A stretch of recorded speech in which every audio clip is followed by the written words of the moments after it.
Okay. It seems to be functioning. So we'll assume everything is good and I will say hello. Hello. Good evening, good afternoon, good morning, wherever you may happen to be. I know a lot of you, if not all of you, are somewhere in the continental United States and therefore within an hour or two of my geographic position. It is 7 o'clock my time here on the West Coast. And I'm Tad, if I didn't mention that. I figure probably most of you know that by now, and anybody who doesn't probably doesn't care. They're just going, what is this? So good to see you. Thank you for joining me. I'm going to be reading. I think, of course, I thought this last night, and then I went off on a rant, but I'm going to be reading, for about an hour until about an hour from now tonight. We are continuing, of course, with the Witchwood Crown, which we are in the last 5 to 7% of. I don't know how much we're going to get done tonight. I'm hoping we will finish it next week before I go out of town, because otherwise there's going to be a large gap and then only a tiny little bit to read. And after I finished the book, I was planning on taking at least a couple weeks off while considering what to do next. So, that being the case, I will try not to babble too long. I was off on a rant last night about how the current systems of customer service are completely set up to make you go away. And as if to emphasize this fact, I was trying to make an appointment for this ongoing thing I have going on with the DMV about trying to get a car that is part of my parents' estate transferred to us because we're already paying the insurance on it, and one of our kids is already driving it in Minnesota. So we're, trying to get it all straightened out. And I've been in and out like 7, 8, 9, 10 times with this issue. And every time they seem to find something they forgot to tell me last time that I haven't done yet. So I finally think that I have all the rest of the stuff done at this point, after going over the hill to go get some papers from my brother, who is the trustee for the family, and who has, been in charge doing very hard work to deal with, our parents' estate. And ever since we lost my dad back in July of last year. And anyway, so I went over, got all this stuff, got back, said, okay, now the only thing I have to do is go in. So I'll make an appointment so I don't have to spend a long time sitting there in the DMV, because as everybody knows, there are 2 or 3 things less fun than sitting in the DMV waiting for someone to see you if you don't have an appointment. And all those other things involve, being jabbed with sharp objects or set on fire or something like that. So I'm not super fond of hanging out at the DMV. I don't blame the employees. It's a bureaucratic system, and that's what happens with bureaucratic systems. But just as an example of what I was talking about last night. So I went online, and every time I go online to make an appointment, the setup is different. The interface is different. Something's changed. It changes from device to device, So I go on and go through the whole thing and find a date, in the next few days that I can handle in terms of the time, and fill out all the stuff, and it comes back to me and says, essentially, we don't recognize your driver's license number. Now, I have had the same California driver's license number for 50 years. 50. Half a century I have had the same driver's license number, but they don't recognize it. I don't tend to write complaints about things, and I don't tend to, this is an exception that I complain about things, but, needless to say, I wrote an email saying, what the hell, guys? What's wrong? How can I not be in the system? I've been in there 10, 12 times just on this one issue alone. I've been there zillions of times. I'm up to date with everything, and you're telling me you don't have a record of my driver's license. Crazy. Hasn't changed, same number since I first got it, way back when, back in the days of mastodons and caves and, learning how to make fire. Anyway, so just in case, my rant last night seemed to be unprovoked.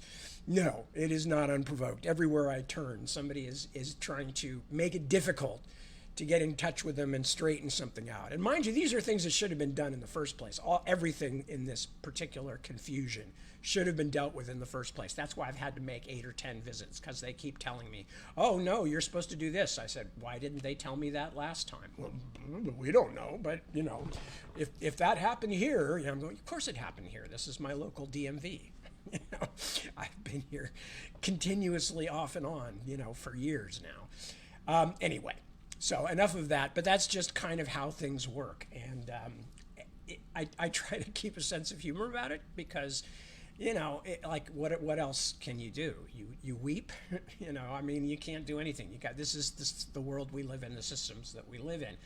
But it only completely emphasizes the point I was making last night, which is that modern customer service is not set up to serve the customer. Modern customer service is set up to discourage the customer, so they will go away and leave you alone. And if they won't be put off by your automatic thing, then eventually they will give you to a human being.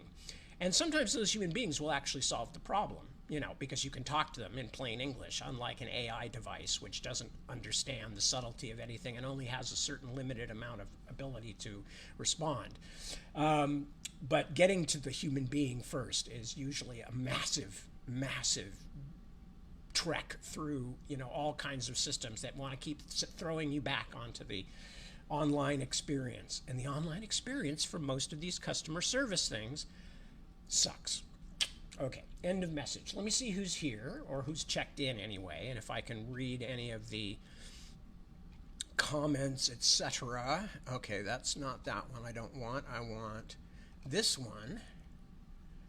Right, okay, good.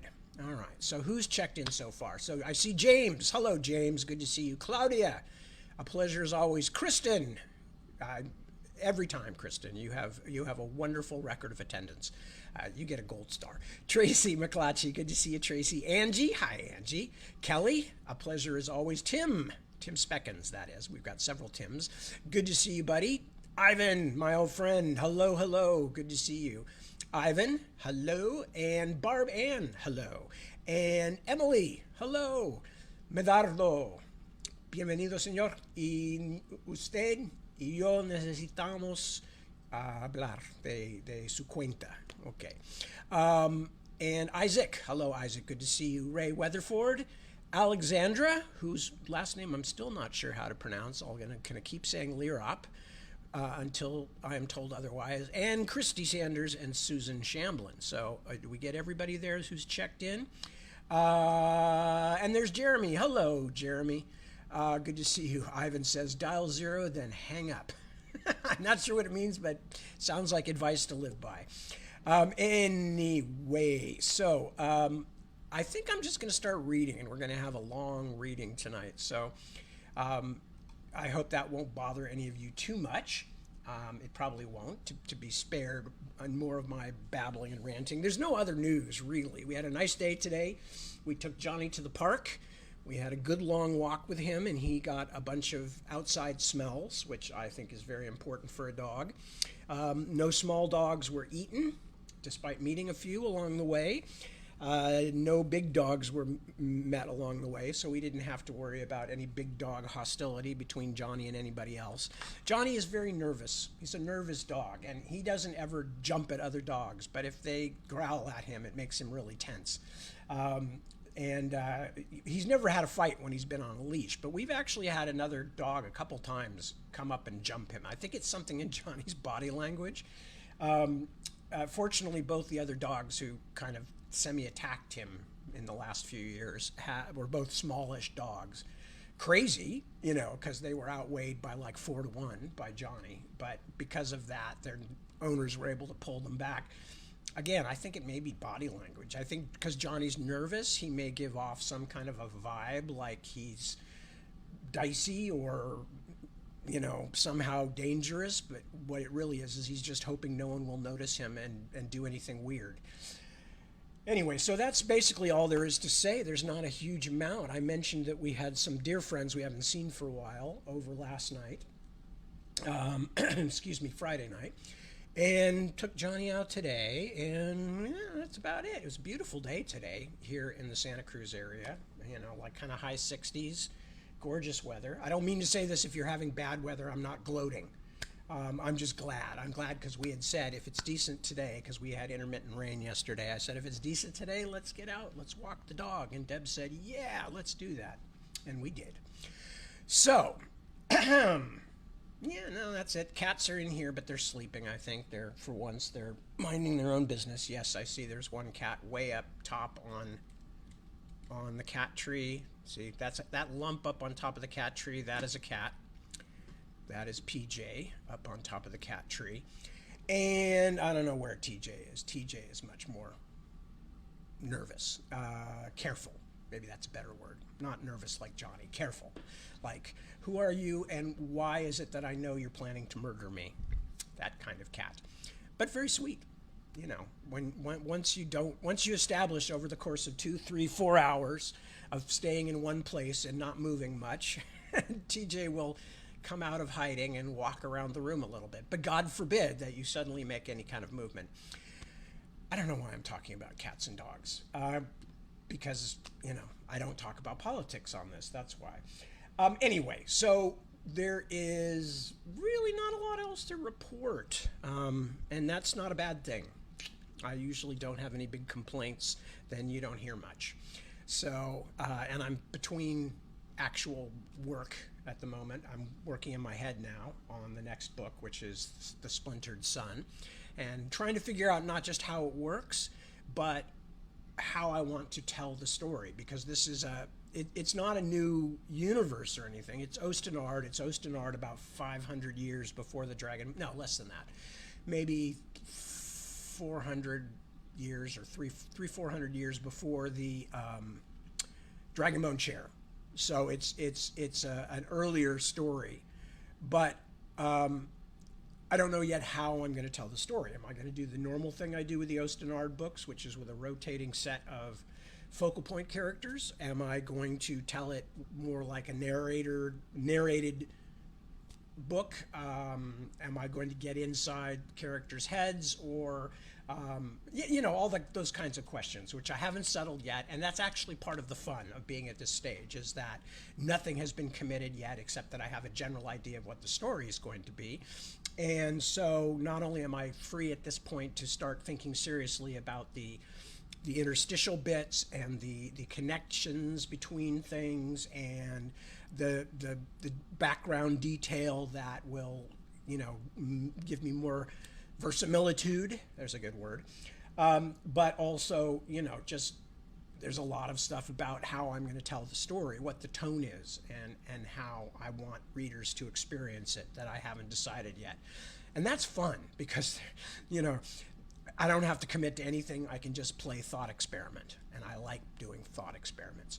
So anyway, I am going to, at this point, start reading Witchwood Crown.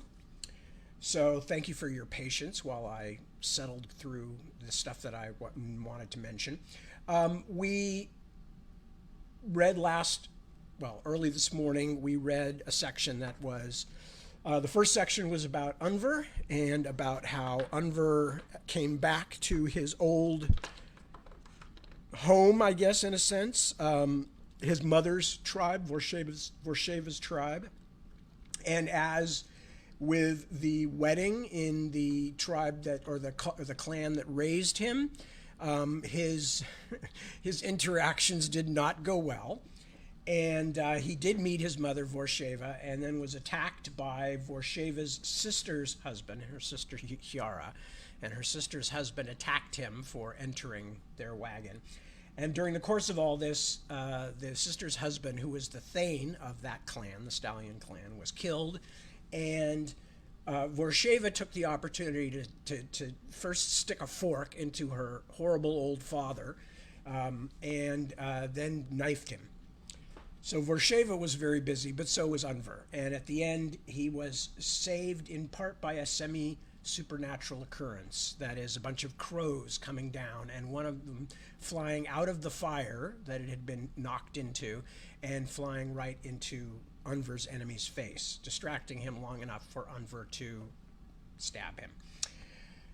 So, and that's where we left that bit. Then we had a whole section with Soja. Soja, of course, is the mother of Nezaru, the half human or half mortal, half Norn, who is traveling with Jarnolf and her hand and Gogamgar the giant.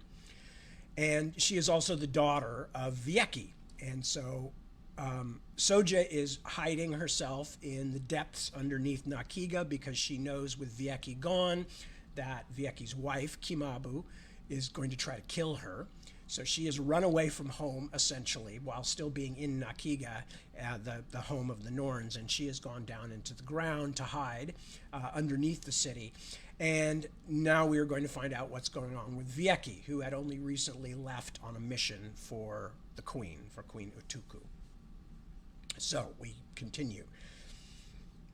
The light rain felt oddly soothing against Vieki's skin, like the touch of 1,000 small, cold fingers. What would it be like, he wondered, to live always beneath the sky like this? Our great mountain protects us, but it also isolates us. We take our children from their mothers young to protect them from sentiment and the weakness it causes, and we avoid mother-son for the same reason. But is it truly weak to enjoy what the sky brings? It was a strange and interesting thought, the kind that he often had when he left the confines of Nakiga, but Vieki could not afford to follow it just now. He had too many questions he needed to ask the upstart cleric Sogeyu and the sacrifice military commanders, something that irritated him in and of itself. Why should a high magister have to seek for information? But he could find neither the main officers nor leading singers anywhere around the camp, although he had walked from one end to the other, and not one of the Hikedaya soldiers or the bestial Tenukadaya carrymen who remained could tell him where they had gone. His own company of builders and the rest of the sacrifice troops were spread across the north side of a hill in what he guessed must be the northern marches of mortal Erkenland. No fires had been lit, and even starlight and moonlight were scarce tonight, with rain clouds thronging the blue-black midnight sky. He was thankful that at least they were not making their presence on mortal lands any more obvious than was necessary. Still, as he searched for the other commanders, he felt himself almost a phantom, as though it was not the other Hikedaya leaders who had left him, but Vieki himself who had stepped out of the world. These lands are so wide, he thought, looking out across a landscape that sparkled with rain. So much room. How can the mortals stand it? How can they protect it all? The answer was, of course, that they couldn't. In the past, only the sheer lack of soldiers had kept the Hikedaya from triumphing in their battles against the mortals, who bred like rats in a midden heap. That was why the Order of Sacrifice had declared the defeat of the old ways after the failed War of Return, and with the help of Vieki and others had taken advantage of Queen Utuku's long sleep to change the ancient laws and begin to use mortal women as brood animals. Brief stop, just in case there's any of you out there who haven't read the first set of books. When the Norns refer to the war that the mortals call the Storm King's War, which is the substance of the trilogy, more or less, that starts with the Dragonbone Chair. That is what they call the Storm King's War in the mortal lands. So Simon, Mary-Mel, all those folks. It is called the War of Return by the Norns, but they're referring to the war that takes place during my first Ostenard books, starting with the Dragonbone Chair, just to make that clear. Vieki felt a moment of pain, thinking of his lovely Soja that way, meaning as a brood animal. But as one of the Queen's High Magisters, he could not shrink from the truth. As an individual, his mistress seemed almost as real to him as another Hikedaya, but as a race, they were little more than vermin. Perhaps we could save the best of them when we finally win back our land, he thought. That would be a kindness befitting an old and generous race like ours. and that way we would save them from themselves. Viecki stepped to the side of the path as a procession of brutish carrymen lumbered past, pulling an empty supply wagon, silent but for their steady breathing, muscles bulging and straining. Even their overseer made no noise as he teased the creature's thick skin with the barbed tip of his crop. The carrymen's hairless heads bobbed in rhythm with each step, as though they were one many-headed beast. When they had passed him and gone trudging down the hill toward the main camp, Viecki suddenly wondered where they were coming from. Why would a supply wagon be here, at the farthest edge of the camp, if not to bring someone supplies? But the supply train itself would have come in on the opposite side of the camp, trailing the soldiers' advance. Viecki ordered his new secretary, No.357, and the clan guards back to camp because he didn't completely trust any of them. Then he began to climb the slope in the direction from which the empty wagon had come. When he reached the hilltop, he had time only to stand in the swirl of wind and spattering rain for a half-dozen heartbeats before a pair of sacrifice guards appeared as if from nowhere and ordered him to remain where he was. "What are you doing?" he asked as they approached with their spears lowered. Let me start that again. "What are you doing?" he asked as they approached with their spears lowered. "Could it be that you value your heads so lightly? I am High Magister Viecki, Lord of Builders." They looked at him with more curiosity than they had before, but kept their spears lowered. "These useless slaves beg your pardon, Magister," said one of them, "but we have orders from Host General Kikiti to let no one pass. We were told of no exceptions." "If one of Queen Utuku's high magisters is not an exception, then the queen herself will hear of it," Viecki said, and his cold fury was only partly for effect. "I do not doubt the punishments will be dreadful. Do you know of the cold, slow halls?" Both soldiers remained stolid, but Viecki could see by the narrowing of their eyes that his threat had struck home. "Yes, Magister," they said in ragged chorus. "Well, then I suggest you think very, very carefully. I wish to pass. Will you try to stop me, or will you seek out your superiors and avoid a terrible mistake?" Neither guard looked at the other, but he could feel the tension that gripped them both. "I will go and ask our troop chieftain," said one finally. He turned and within moments had vanished down the steep slope on the far side of the hill. His companion now assumed an even more fixed and determined look, as if he hoped to redouble the threat to make up for the other guard's absence. Viecki tamped down his anger and humiliation. These were ignorant sacrifices, mere minions. Hikedaya, yes, but only a step or two up from Tanukadaya slaves. Letting himself feel anger at them was like hating the watchdog chained to the barn door. It was League Commander Buyo who came back with the guard, his broad face creased in dismay. "High Magister Viecki, what are you doing here?" "What am I doing here? I go where I please, Commander. Why am I being stopped as if I were an interloper?" "I am sorry, Magister, but the host general and the host singer gave strict orders. We did not expect you." "I suppose that you mean Kikiti and Sogeyu. Take me to them now." Buyo hesitated for a moment, but wherever his ultimate loyalties might lie, there was no possibility in any sensible Hikedaya world that a mere commander could dispute with a high magister. "Of course, great lord. Follow me, please." At first it looked as though the missing officers and singers had built a small separate camp for themselves on the east side of the hill, in a forest of rocky outcroppings just below the summit. But as Buyo led him down the winding path from the hill crest, Viecki realized that it was not just a camp, but a sentry post, positioned so it could look across the wide valley at the Forbidden Hills and the great Old Heart Forest beyond.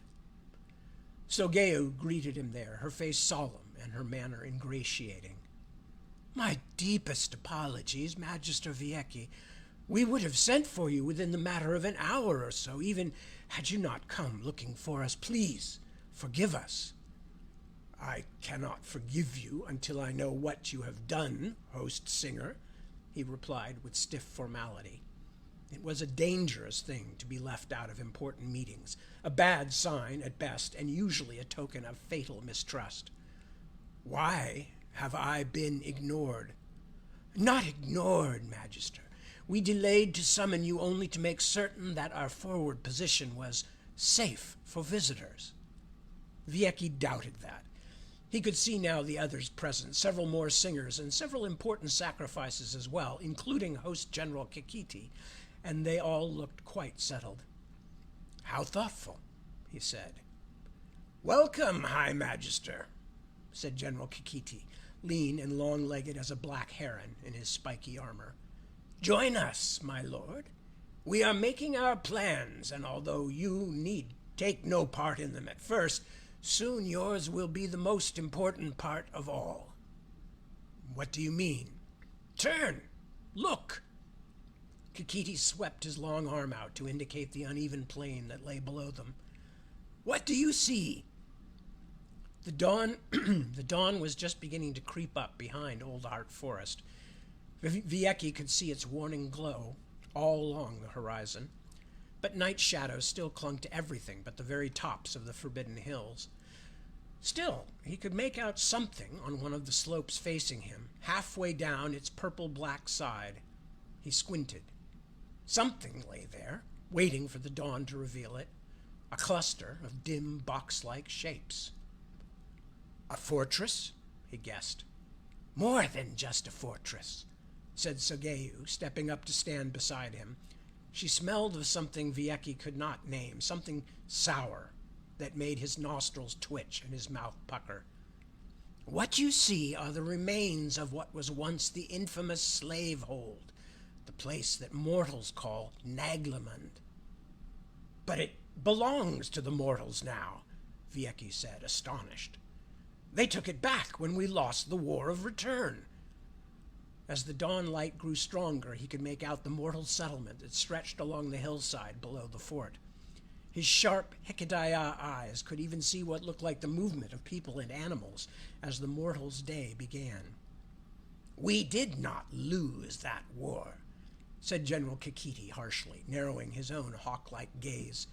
Our queen was persuaded to put too much confidence in her chief ally, the undead Zidaya Princeling. This was an old argument, and clearly host singer Sogeyu did not want it to begin again, because she immediately interrupted. You are doubtless right, General, but that is not our concern. The task our beloved queen has set us is to take the fortress back, and then to hold it until we have done what we must. It was one thing to discover that the Hikedaya host, of which Viecki was a commander, although not the sort of commander who is kept informed of important matters, he thought angrily, had been sneaking across mortal lands because of a bargain with the mortal king of Hernistir, but it was another entirely to learn that they were supposed to attack and overthrow a fortified military outpost that belonged to the mortals' high king and queen. But why? He asked. For the love of our queen and the garden, why? What purpose does it serve us to start a war here? Although Viecki outranked him, General Kikiti barely disguised his contempt. The war has already started, Magister.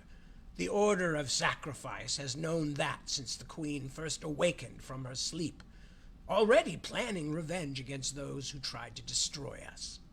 In fact, it would be more proper to say that the war never ended. But now our long retreat will truly and finally come to an end. If Viecki had not been so shocked, he would have felt gravely insulted. I do not understand what you are saying, General. All this way simply to attack a mortal fortress? Then why bring me? Any host engineer of the House of Walls can lay a siege. Ah, but taking the fortress is only the beginning, said Sogeyu, black eyes glittering in the depths of her hood. You see, there is a far greater task coming after the siege, one more than worthy of your eminence, High Magister, because beneath the ancient slave hold, hidden under countless tons of rock, lies an object of great power. In all the years they have held their Naglamund, as they call it, the mortals never knew what lies beneath. When we briefly held the place during the War of Return, the Order of Song used the power of a certain object hidden there to aid the Storm King Ineluki in his doomed quest. But we did not have the time or knowledge to find it and bring it to the surface before we were forced to retreat. It? What is this object? Vieki demanded. What could be worth resuming the war with the numberless mortals? The armor of Ruyen, the Navigator, said Sogeyu flatly. The greatest of all the Tenuka Daya. In that armor he helped our people flee the garden on the 8 ships, and brought his own race and ours here, across all the deadly dangers of the ocean indefinite and eternal. But when we have found his tomb and recovered his armor, and it has been given into the hands of the queen and her great counselor, Akinabi, it will do something even more remarkable. And that is? What he had assumed was Sogeyu's pride in her own importance, or in their vital service for Queen Utuku, was something more, Vieki suddenly realized. The sound of her voice and the look on her exulting face told him Sogeyu was a fanatic even by the broad standards of the Order of Song. The Navigator's armor will help us to sweep the mortals and our traitorous relatives, the Zidaya, from the very face of this land, she declared. That is all any of us needs to know until our queen wishes to tell us more. Hail to the mother of all! Our queen will live forever, and her triumph will be complete and unending. Hail to the mother of all, echoed General Kikiti. All hail the queen. All hail the queen, said Vieki, but his secret thoughts were fearful, and his heart heavy as black granite from the deepest quarries of Nakiga. The terrible madness that had nearly destroyed them all was sweeping through his people again. And worst of all, Vieki knew his only child was one of the young Hikadaya warriors who would pay the price of their master's folly. End of that section. And now we return to Nezeru, Jarnolf, and the rest of them, who are being chased by a dragon, if you may not recall, being chased by a dragon that turned out to be the mother of the young dragon that they had just captured at Akinabi and the queen's orders. The immense length of the serpentine creature scrambling down the hill stunned Nezeru as much as its daunting speed. Her heart rattled in her ribs until it threatened to burst from her chest. The dragon they had captured seemed nothing beside this monstrous worm, like a model built in soft clay, some clumsy miniature replica of the awesome reality. The new beast was more slender than the captive, but at least 4 times as long, with forelegs as exaggerated as the hind limbs of a cricket, so that it lurched from side to side as it descended, knocking loose sprays of snow and dislodging balanced stones, forcing Nezeru and her companions to dive out of the way. Even so, a tumbling boulder as big as a minecart took an unexpected bounce and struck Gogamgar on the shoulder before careening over the edge of the rocky shelf on which they stood. The giant windmilled his arms for balance, but to no effect. An instant later, he had disappeared over the precipice. Another large boulder, sliding more than rolling, missed Nezeru by only a few paces and skidded to a slow halt just behind her, a short distance from the cliff's edge. The mortal Jarnolf raised his bow and loosed a stream of arrows toward the dragon. Nezeru saw some of them hit its bristle-covered hide and bounce away. One even flew into the creature's gaping mouth, which was gray as rotted meat, but didn't seem to bother the beast at all. "Nakiga and the queen!" cried Mako, waving his sword Cold Root as he clambered through the snow toward the monster. Keme was just behind his chieftain, sword in one hand and a rock as large as his head in the other, as though he had simply grabbed what was closest to him. "The queen!" he shouted. Even in this moment of sheer terror, Nezaru thought he sounded almost happy. The larger dragon had a neck like the body of a great serpent. Even as it wound down slope, it kept the two Hikedaya at a distance by coiling to strike again and again, each time with a curious hissing rattle of the spiny hairs along its back. Its head was long and ended in a bony fanged snout curved like a hawk's beak. The eyes, like those of the smaller beast that lay bound at Nezaru's feet, were pale blue and seemed empty as a blind beggar's. The snapping jaws struck at Mako again, missing the hand chieftain by only a small distance. But this time, as the head swung back, it struck him in the leg and knocked him head over heels into the snow. Nezaru was shooting at it, but most of her arrows did not penetrate the creature's thick skin, and those that stuck only became more bristles rattling against the white hide. Nezaru struggled to think. Gogamgar had tumbled off the mountain and was gone. Mako had fallen, and although Keme was protecting him, attacking the creature's head with a flurry of sword strokes, the dragon seemed to have no problem evading his blows. Steam billowed from its hissing mouth, so that after a few moments, Keme and the beast seemed to be dancing in a fog bank. "None of this is going to save us," she realized. In only a few moments they would all be dead, and the mountainside would be silent again. "Jarnulf!" she shouted. "Over here! Help me!" Arrows spent, he tossed his bow to one side and hurried toward her, lifting his knees high as he struggled through the thick snow. "Hold this!" she shouted, throwing him one end of her coil of blue cavern rope. He caught it, but was distracted by a hissing bellow from the creature above them and an answering moan from the captive dragon. She grabbed the rest of the rope and scrambled along the step to where the largest boulder had skidded to a halt a few paces from the edge of the mountain. As Nezaru scrambled up onto the boulder, trailing the length of cord behind her, Jarnulf saw what she was doing and did his best to keep the rope from getting snagged. Farther upslope, Mako had climbed to his feet again, but now it was Keme who lay sprawled and bloody in the snow. The worm's long head lashed out, again and again, as Mako tried to protect his fellow sacrifice, jaws snapping only inches from his flesh. As Nezaru reached the part of the boulder lying nearest the cliff's edge, she almost overbalanced.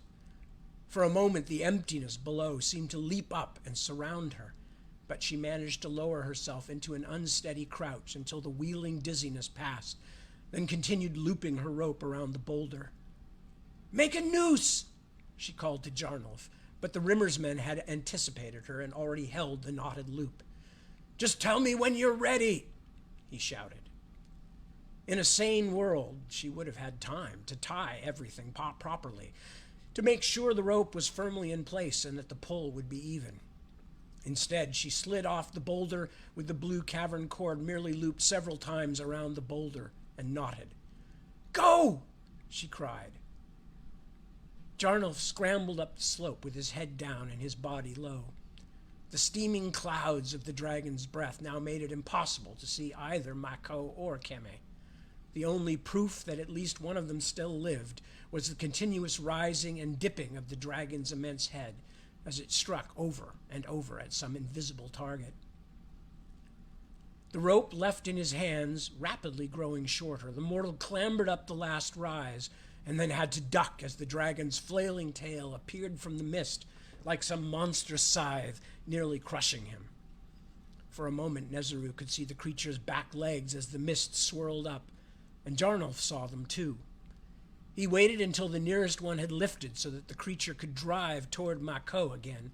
Then he threw his wide noose onto the snow where the clawed foot was coming down.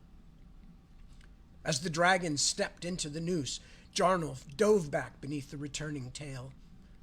The rope pulled tight against the boulder, and the worm roared in fury to discover itself partially immobilized, but it was too busy defending itself against Mako's redoubled attacks to try to bite through the restraint. The smaller worm was awake and had broken its own rope muzzle. It screeched at the air as if imitating the larger beast. Fog spread along the mountainside, whipped into streamers like the fluttering banners of a festival parade or the white streamers of a funeral procession. Nothing seemed entirely real. Nezaru set her back against the boulder and began trying to push the great stone the last couple of paces toward the cliff's edge, but she could not budge it. "By the holy garden!" she screamed. "Somebody help me!" A moment later, the mortal Jarnulf crunched awkwardly back down the snowy slope and began pushing beside her. The rope tied to the dragon's leg was between them, and Nezaru could hear its plates creak as the dragon pulled against it. And Nezaru could hear its plaits creak as the dragon pulled against it, but the monster was still fixed on Mako and Keme, snapping at them with its long jaws. She prayed they could keep distracting the worm a few moments longer, and also sent a prayer of thanks to the weavers and the pale, tireless spiders of the blue cavern for making a rope so strong. Still, it was becoming clear that even if the restraint held, it would not be enough to save them, because she and Jarnulf didn't have the strength to budge the great boulder. Just as despair washed over her like an icy stream, sucking away the last of her warmth and strength, Nezaru heard a scraping noise. An instant later, two immense hairy hands appeared on the edge of the precipice a short distance away. A moment later, the ugly, brutish face of Gogamgar rose into view. Nezaru did not think she had ever been so glad to see another living thing. "Help us!" she called. "Help us push!" The giant looked at the scene with disgust as he pulled himself up, then spat a gobbet of red onto the snow, but did not waste time arguing.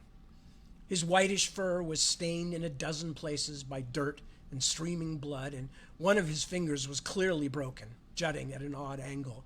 But when Gogamgar was onto the slope, he crossed the distance in a single stride and set his shoulder against the huge stone. The bellowing of the two dragons had now reached a terrible pitch, the older one thundering so loudly that drifts of snow broke loose on the nearby mountains, while the younger one shrieked and honked with what sounded like genuine terror. "I will fight as one already dead," Nezaru recited. "Unafraid because my sacrifice was made long ago." It was the pledge she had been taught when she had first entered her order. "I will fight as one already dead." Then the great stone began to slide. It was only a small movement at first, a shudder and a slip, but the dragon felt the tug on its leg and bellowed again, this time with an edge of frustrated rage. Nezaru's entire body was trembling, muscles jumping in agony along her back and neck, but she dug in and kept pushing as hard as she could. Beside her, the giant bent and set his shoulder lower against the boulder, and for a moment his massive, hideous face was only a few inches from Nezaru's own, his hot, stinking breath on her. Huge eyes rolled up in his head so that all she could see were the whites, now red as blood. The stone slid again. Then the edge of it scraped out over the drop and dipped sharply downward. Nezaru felt her feet go out from under her.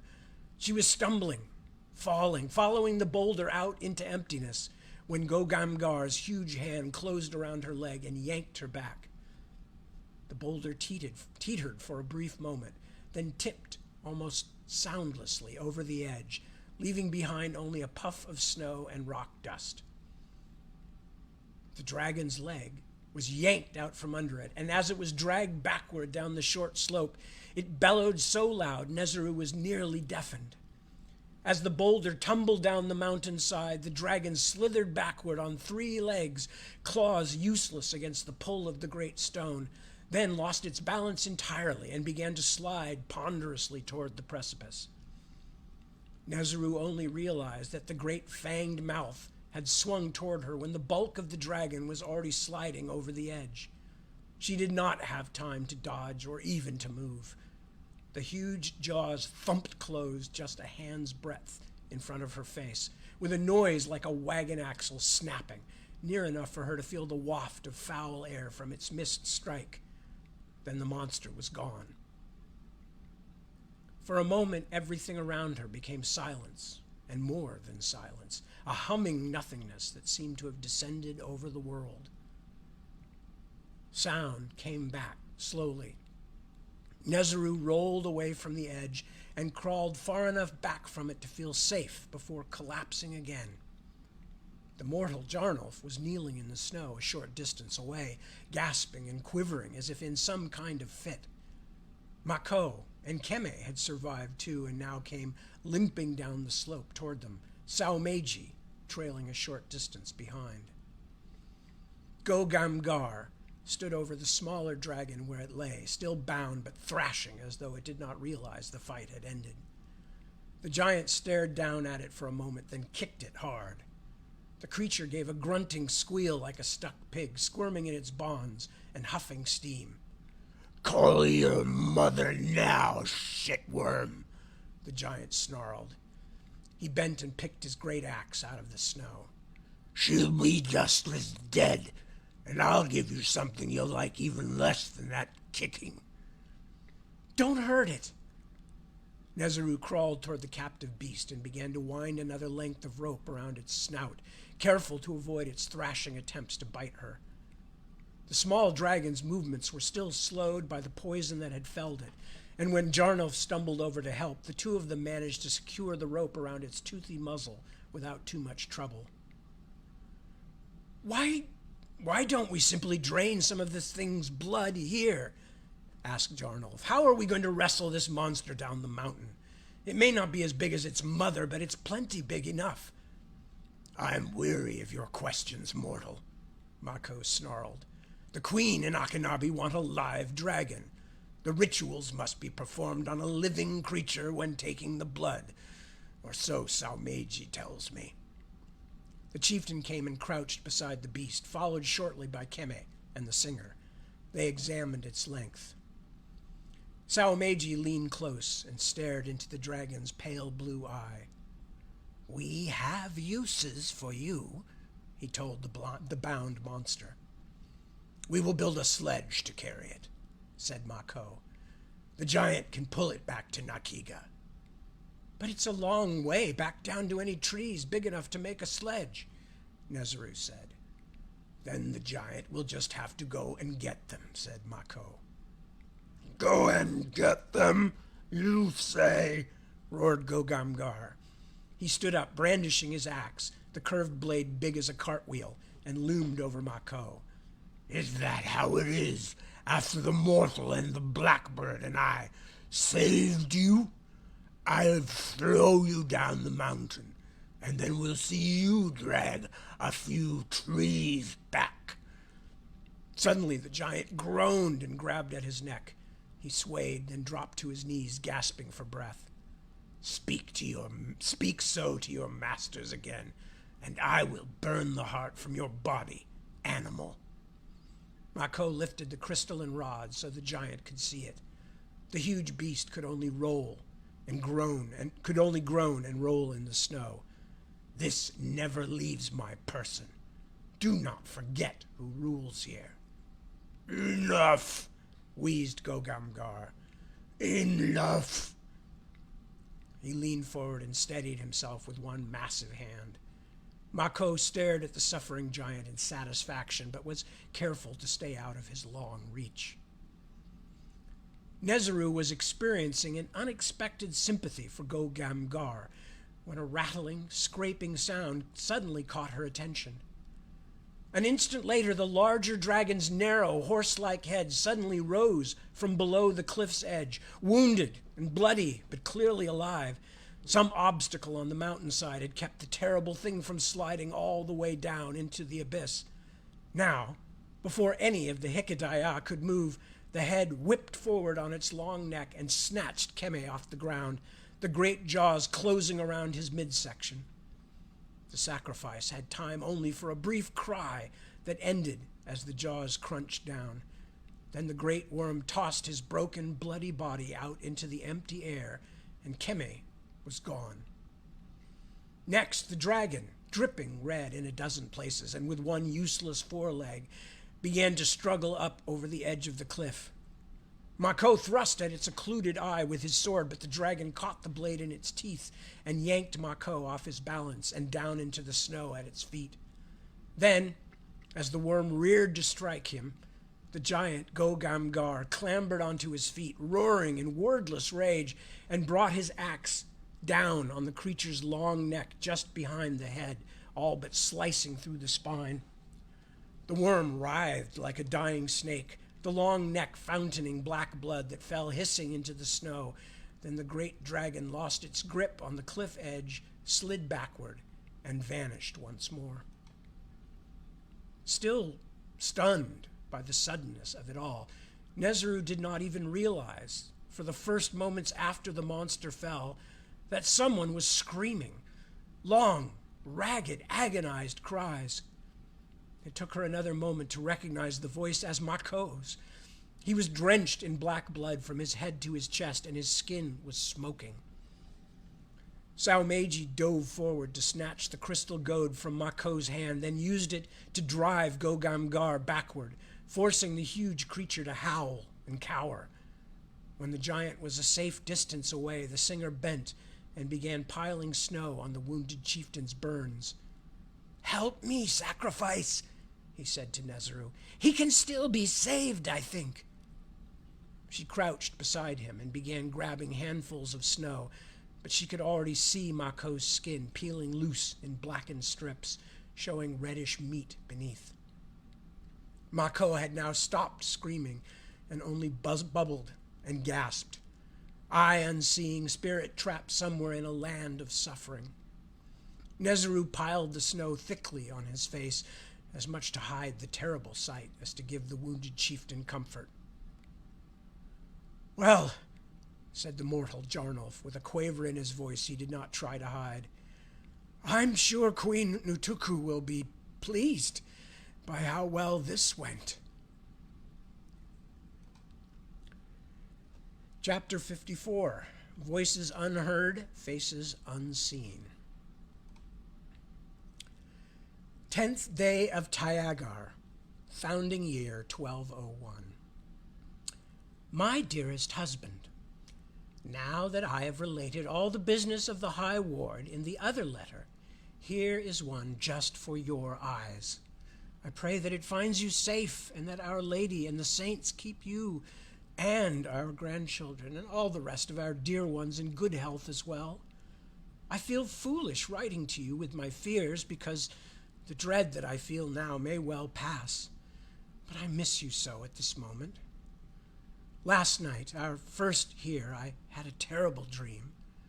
I know that some say there is no truth in dreams, that they are but tricks of the adversary or small fevers of the mind, but you, my husband, know better than anyone that they can be true, that they can be a warning. In the dream, our son came back to me. Not John Josua as he was in his last years, not the sober young father with his beard and the black scholar's robes that he always wore, but as he was in his childhood, thin and wide-eyed, the restless little boy we so loved and worried over. In the dream, I walked through the hayholt in search of something, though at first I did not know what it might be. I saw nobody else, no servants, no courtiers, only empty halls, but at times it seemed I heard voices, as though people had gathered behind closed doors. I could never find them, though, and I could barely hear the sound of them speaking and singing. Once I thought I heard a great number of women weeping. Then I saw him, although at first I did not know him. I saw only a small shape that ran just ahead of me, losing itself around corners. When I could see it more clearly, the figure was so far ahead that although I thought it a child, I could not know for certain. Since I had seen no one else, and in my dream I was still searching for that something I cannot now remember, I hurried after the small shape. I was led up one passage and down another, through the deserted throne room and out into the inner bailey. I followed this apparition into the maze that was destroyed when Green Angel Tower fell.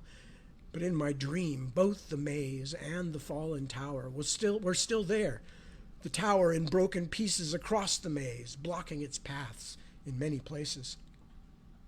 I found my way at last to the center of the maze, and there was John Josua sitting on the beach that used to be at its center.